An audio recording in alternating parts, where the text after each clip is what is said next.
officials say there is no evidence of this. President Obama will take part in events marking the 10th anniversary of Hurricane Katrina today in New Orleans. NPR's Debbie Elliott reports. President Obama will make remarks at a newly opened community center in the lower Ninth Ward. The neighborhood was washed away when the federal levees busted, sending floodwaters that wrought death and destruction to much of New Orleans. His speech is expected to focus on investing in more resilient communities. Louisiana got $71 billion in federal aid, including a $14.5 billion upgrade to the flood protection system. This week, the city has been marking its recovery and talking about problems that remain, including racial disparities in who has come back. Debbie Elliott, NPR News, New Orleans. A federal judge in Mississippi has temporarily blocked executions. The judge barred officials in the state from using components of the lethal injection cocktail.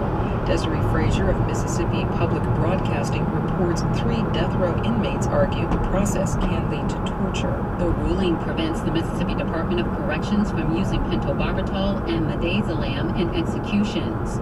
The sedation drugs are part of a 3-step process attorneys argue is inhumane because it's done without proper monitoring.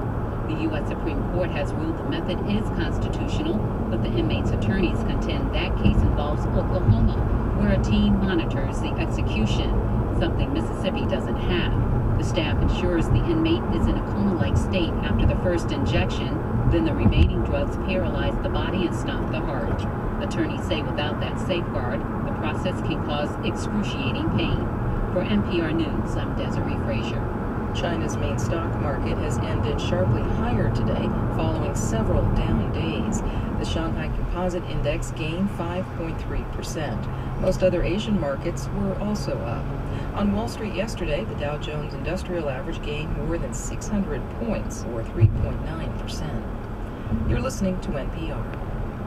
From the WLRN Miami Herald Newsroom, I'm Luis Hernandez. Tropical storm Erica is gaining strength, though slowly, and moving on a west-northwest track. The storm currently has sustained winds near 50 miles per hour. There's a tropical storm warning in effect for Puerto Rico and the U.S. Virgin Islands.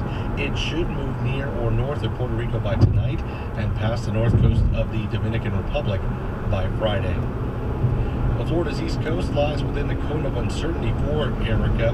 Florida Division of Emergency Management Director Brian Kuhn feels that the next 2 days will determine just how strong the storm might be as it encounters wind shear and some land masses.